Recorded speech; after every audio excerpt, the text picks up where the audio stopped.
And here we go. Just making sure you got out of the shot. You didn't want any surprise guests. We have enough guests behind us here. Oh, yeah.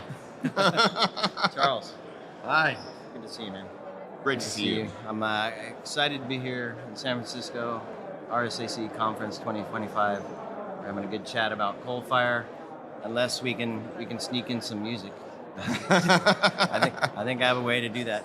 But yeah, because we both love to play. It's amazing how many people play instruments in this. You know, there's a huge crossover between music and math. Right, exactly. And you know, you look at the number of people that have musical backgrounds in not only engineering, science, and math and whatnot, but specifically in cybersecurity. I think of people with music degrees, and there's also, especially in our area of cybersecurity and offensive security and defensive security, if you think of blue and red team, it's a lot less paint by numbers and more true art form. How can I push?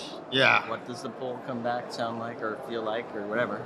Yeah, there's the math. I used to write code, which is a language, right? And I feel creating music is also language. Hacking and then looking for a path is also a language. But that's amazing, the crossover. And I'll have another chance to talk about music. So we're gonna, first off, your role at Coalfire, and then we're gonna take a few steps back into time and talk about some other stuff. But what are you up to at Coalfire now? So I run the cybersecurity services division of Coalfire, and what you can think about it is, if you think about Coalfire's legacy in assessment and compliance, they've also have talking like HIPAA and SOC 2 and PCI and all the compliance efforts that are very much alongside the cybersecurity efforts. They also have a rich history in offensive security, and you can think about the much publicized incident they had in Colorado where they had a little run-in with a tester who was detained, and all these things. Yes. They've been doing that for a while. I was really brought in about a year ago to really broaden that and take it to the sort of the full line of elite cybersecurity services and build up that practice. So you can think about not only the red side of the house with red teaming, penetration testing, hardware testing, all the way down to assessment down to the BIOS work. Or no? What's that? You go down to the BIOS. Yeah. You as well looking at things like exposure management, all that sort of offensive side of the house, right? Yep. We wanted to make a defensive side of the house as well. We've done that. We have Grifter and love Grifter. He long-time friend. You cannot love Grifter. He worked for me at the last shop too, and we've been great friends, and it just works well. But we've got Bart and all these other guys that are really instrumental in that side of the industry, real thought leaders, and bringing those two sides together along with a managed component over the top, where we can look at things like exposure management and whatnot, and bring it together and really look at the entirety of a cybersecurity need for an organization. We're not trying to get in the commoditized services. We're trying to do the things that actually make a difference. Well, as you were describing that, I was picturing a Stanley Cup hockey team with multiple lines that are just filled with amazing talent. It is a team sport. Cybersecurity is absolutely a team sport. And, it's kind of funny because I think all too often it's really easy. And some of this is sort of in some ways, almost antisocial nature of many of us in cybersecurity. But there's this lone gun person feel to it. Like, hey, I'm out there and I'm John Wayne, or I'm pick your favorite old Western character that rides into town on a horse and rides out at the end of the movie. Right? It's not that simple. It's really coming together as a team and doing all of that, and working in concert. It's the whole band, not just the guitar solo. Exactly. Hey, there we go. Yeah, that was pretty good, wasn't it? You got it again. So let's talk about this. You didn't say Lone Ranger, but I'm picturing the single person trying to be the hero. It's not reality, but the uniqueness is a reality. And absolutely. And I think this is where I want to take things back to like DEF CON 1 and 2 in the early days, where it's a bunch of unique people with their own perspectives, their own agendas, their own desires, their own skill sets, but they come together at DEF CON, right? So take us back in time and let's look at kind of the early days of hackers, I guess. Well, you think back to those days, and we got together. I think about like even HoHoCon, which no one even knows what that is now, but that was probably bigger than DEF CON back in the day. And we would get together, and there wasn't like multiple tracks. It wasn't like right. It wasn't like the huge event that it is now. It was, hey, here are 8 talks we're going to get together and watch today, and after that we'll go out for beers. Right. Yeah, and it was like-minded friends. It was a chance to be creative, and I think a lot of that was there wasn't really an industry. I mean, Right. At that point in time, I thought I was going to grow up and be a lawyer because I had 2 parents that were lawyers, and that's just what happened when you grew up, And follow the path, exactly. I still remember very early on in sort of in my college experience and everything, realizing, hey, there might be a career here, and people were starting to get jobs in like penetration testing and sort of picking. In those days, I think everyone was getting a job in penetration testing. Like the idea of a blue team wasn't there yet, and there were no sins. No. It was like hey, at AV, maybe at a firewall. I mean, we all self-identified as hackers, so that was like the natural progression. And I got that first job, and I thought it was so cool because now I'm getting paid to do the stuff that I love, right? Like I probably would have done it for free, right? Don't tell them that. Yeah. But and to this day, I tell my team, you're paid to write reports. Hacking you do for free. That's the fun part. But is that feeling still there? Yeah, I still get excited. For you, yeah. but how about your team? Yeah, Is that same sense of? If you don't love what you do, it's really hard to give the level of dedication that you need in cybersecurity because it really is a stacked deck, So you need that love of the game. And I tell people when they fall out of that love, it's time to look for a different area of cybersecurity to focus on. So, you see a lot of ex-penetration testers that maybe move to threat hunting or something like that. It doesn't mean you need to give up and go find a new passion in life. Sometimes you can just, kind of move a little bit. Right. And, I think about my own start, it was always about finding the next challenge to keep yourself engaged because you owe it to your clients. Were you pen testing as a service, or were you internally hired to test inside stuff or from the outside? So I ended up very early on doing pen testing as a service, and it was probably rare. The coolest thing ever because for me at least, it was more exciting because that meant that every couple of weeks it was a totally different challenge and different. And it kept me, I think, engaged longer than a lot of the people that I started out with and gave me a little bit more focus. And that's something that notoriously in the cybersecurity community, focus is not easy to come by, It set me up for success in a weird way. Interesting.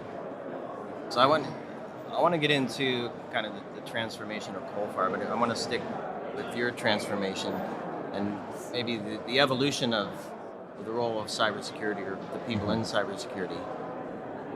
Things have changed. That's why I asked the question, do you think that feeling inside has remained? It sounds like it has. But the world has changed dramatically around us. With cloud, and I'm just picking mobile and cloud, and now AI. So how do those changes affect the people looking at this world that we live in now? Well, I mean, you think about threat actors in the 90s, and people say, well, you're who are you worried about? In the early 90s, it was a disgruntled 13-year-old in their parents' basement, and that was a legitimate concern. I guess it still is, but the bigger concern is, it's a much more organized threat actor. It's organized crime, nation state, all these things.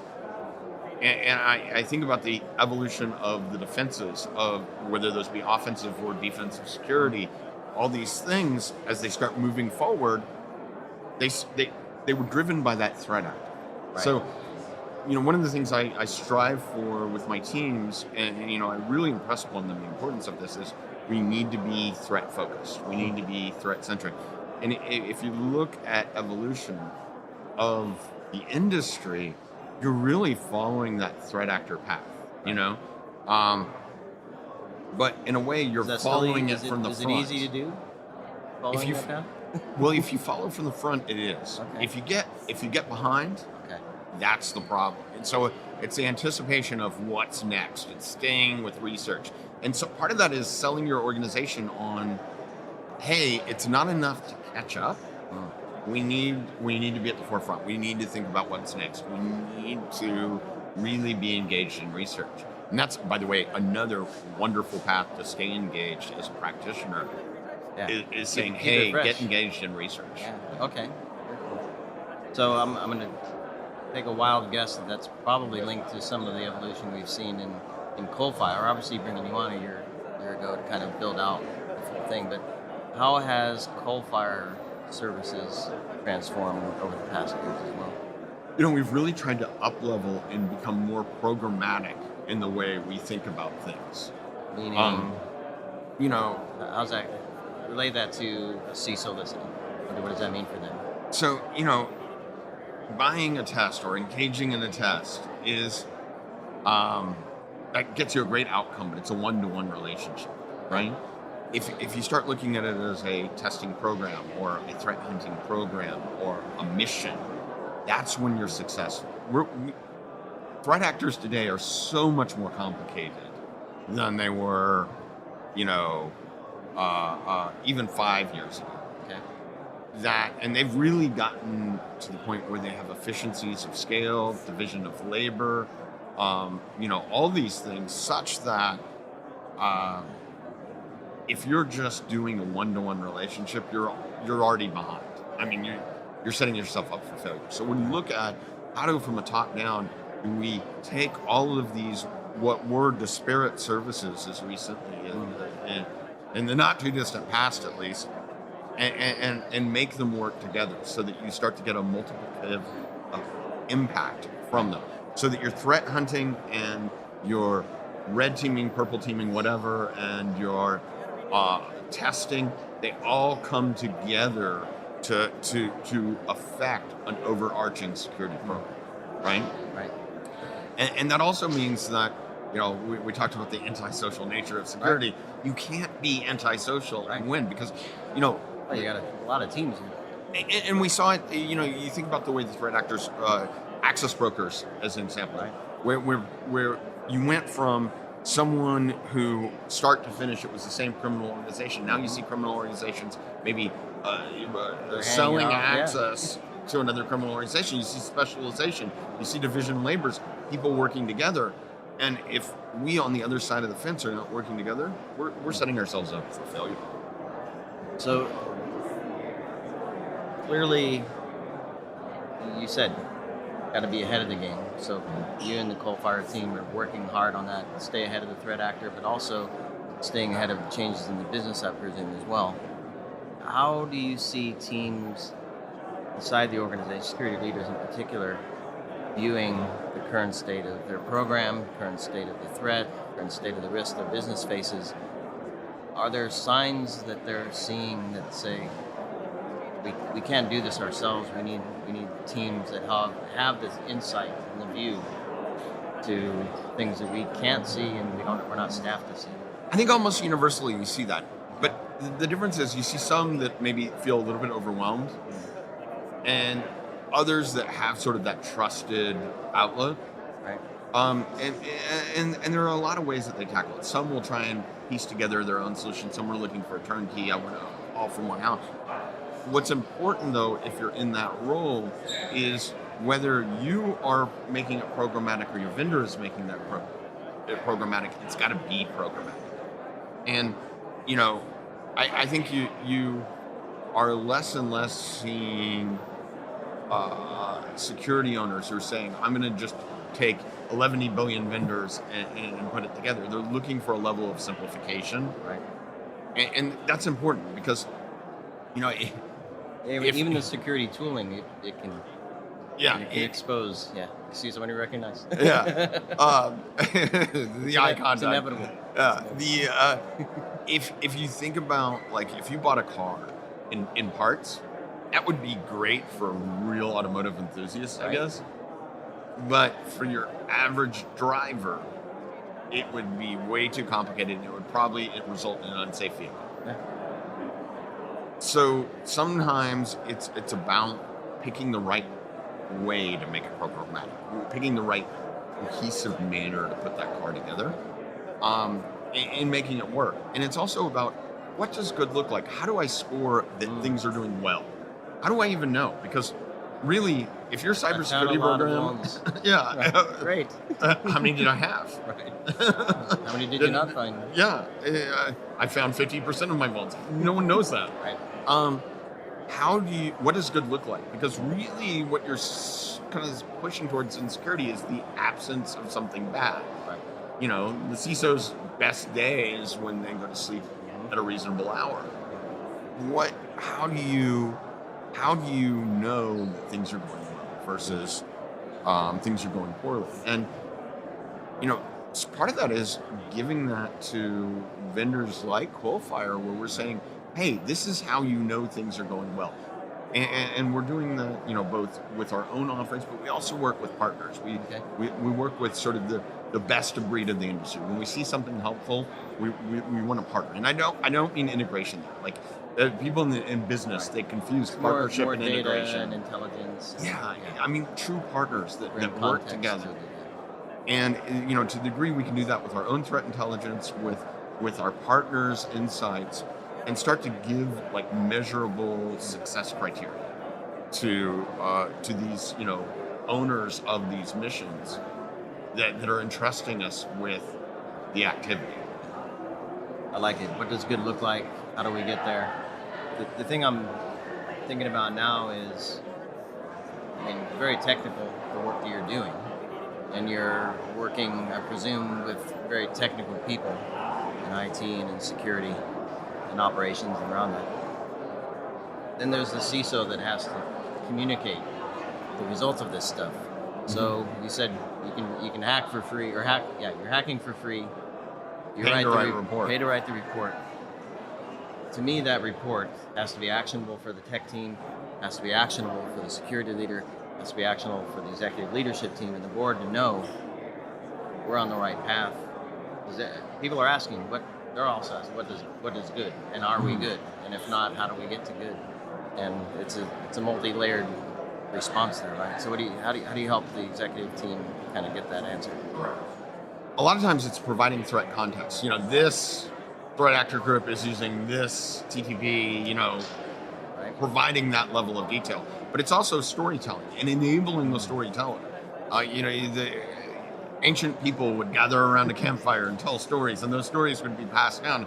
And maybe they change a little bit. Well, it's kind of human nature.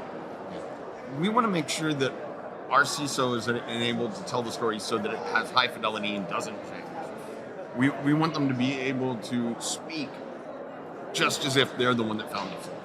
Not in some sort of misleading context where they take credit for it, but in the context of they need to speak authoritatively. And that means that we've got to communicate so well with the team that they're comfortable moving forward with it. And some of that is education, but a lot of it is just, you know, making sure that the human factor is there. That we're not all ones and zeros, right, and that we're really putting people in place for success rather than just putting a process in place. And maybe to that point, as we begin to wrap, then I'll ask you one more question about stuff you're talking about and seeing here. Just the approach organizations take when they think about doing a pen test or a red, blue, purple teaming exercise. You mentioned the human element, but I mean, back in the day was, we're going to give you access to this. Don't look at this. Mm-hmm. Give us the results in a PDF. That's what you provide, and then we'll go figure it out. How important is the bigger picture? Now, are the organizations actually approaching it that way, or are they still approaching it from We're going to send you off, and you come back, and we'll figure out what's next. Most organizations today understand the value in not obscuring their findings, but they want to find as much as possible. Right. And part of that is setting the expectation up front. Any Fortune 2000 firm is generally going to understand that a finding is good because there's a couple ways you can find a finding. One is a pen test report or a red team, or you find a gap in detection from your red team. Yep. Great. Some people look at that as a negative. I say that given the alternative of finding it through a forensics, your free bug bounty. or the worst scenario is that you call somebody's 24/7 incident response hotline and they find a vulnerability, or law enforcement contacts you. There are many ways to find a vulnerability, and finding one proactively is unbelievable. It should be a parade. And if you can get into that mindset, you're going to be more successful in security. If I can give one piece of advice to anyone, it's celebrate the painless finding of fault. Yes. Because if it's painless, that's a success. That is success. And so if you get in that mindset, then you start to win at security.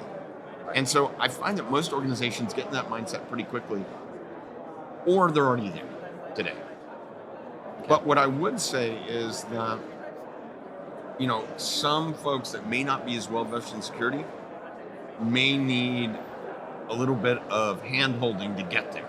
And that's not necessarily a bad thing. We need to be recognize more it and actually embrace that reality. Yeah, absolutely. And honestly, that's that human element. It's really easy to take a flaw out of context and say, oh, this is bad. But if you start looking at, hey, this is a flaw, this threat actor group is using, you can get to the point where you're saying, because this threat actor group isn't the first to exploit it, we've won. Yeah. So, how are we doing on time here? We have a few minutes. I want to ask you, I'm going to go back a little bit. I have a reason for this. Your handle. Mm-hmm. Angus, yes. Angus. Tell us that story. This is an interesting part, but not the main thing.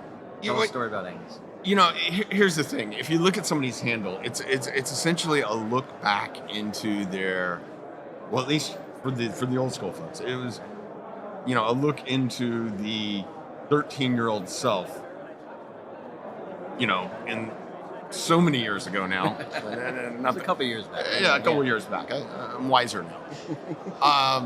And it turns out that at the time when I chose my handle, I was a huge AC/DC fan. I still listen to AC/DC. I'm not a total disappointment to my childhood self, but I was really into AC/DC. I thought it was, my generation's Beatles. I know that it was very good. It was good. And I mean, hey, Angus Young is still doing backspins on the guitar. He's got the energy going. I thought Angus Young, the lead guitarist of AC/DC, was the coolest thing. I play guitar. And it goes back to that musical background. And 3-chord songs are pretty easy to play. Right.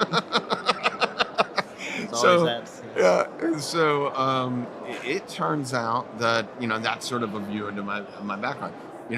Grifter tells the story that, he saw the word in the dictionary and he's like, that's me.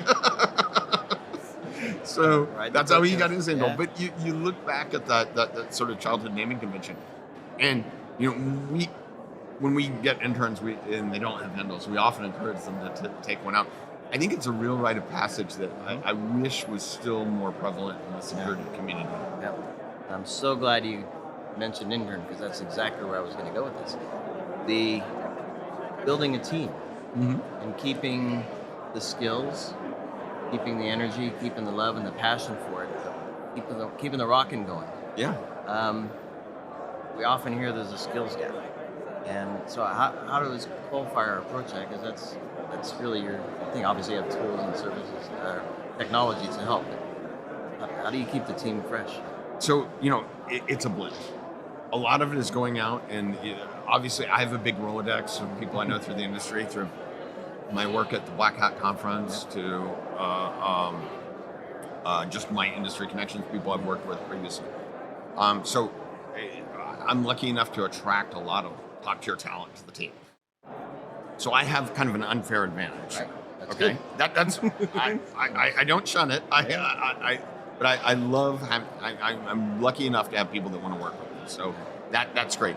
But we also, even dating back to my previous stints, have always placed a real emphasis on talent development, bringing out, I think about CPTC, which for those that don't know, it's a collegiate program where they have basically penetration testing competitions. It's great. I encourage everyone to look it up. If they have a donate function, because I think it's not non-for-profit, I would highly suggest donate. I'm a big believer in giving back to that, looking at how we develop talent, but also taking some of that raw talent and starting to develop career progression. Thinking back to my own start, getting that resource and saying, hey, you're excited by it. You're enough so that you're participating in these competitions. Why don't you come and let's start to develop that? And that, honestly, that's the coolest thing ever. Yeah. I love running into former interns that maybe are applying back to come with work for me, or even just walking around the show and having somebody come up to me and say, hey, I haven't seen you. I'm over here now, and learning that life story. That's cool. And so I invite others to do what they can to help develop some of this collegiate talent, because that's a really tough thing to teach in school. You can do the penetration testing competitions and whatnot, but really teaching it in a classroom environment doesn't do it justice. Yeah, I agree. Yeah, and many of us, I wasn't in the hacker path, I was in the engineering path, but many of us were given a chance. We weren't handed anything. We worked hard, but we were given a chance. And I think if we keep that same and give back and give others a chance, I think we're in good shape. I believe it. It's really easy to take the gifts you've been given over life and say, wow, I'm lucky, and just move on. Yep. The hard part is saying, I need to return this favor. And but it's so rewarding that it's an amazing thing. It is. Charles, pleasure chatting with you. Anything we didn't talk about yet? Not that I can think of, but All right. Other than enjoy the show, and Right. I look forward to Blackout this year in the summer. That's So going to be good. hope to see you out there. You certainly will. And I'm looking forward to seeing Grifter as well. And great work with the Coalfire team. Hey. And keep up the good work. And hopefully we'll have a chance to chat at Blackout. Absolutely, look forward to it. And when off camera, we're going to keep talking music. Talk Gibson Les Paul stories. Everybody, thanks for joining us here. Hope you enjoyed the conversation. Connect with Charles. Connect with the Coalfire team. Are you doing your pen testing pragmatically or tactically? Maybe want to think about that a bit more. Thanks, everybody. Stay tuned. itspmagazine.com/RSAC25. See you soon.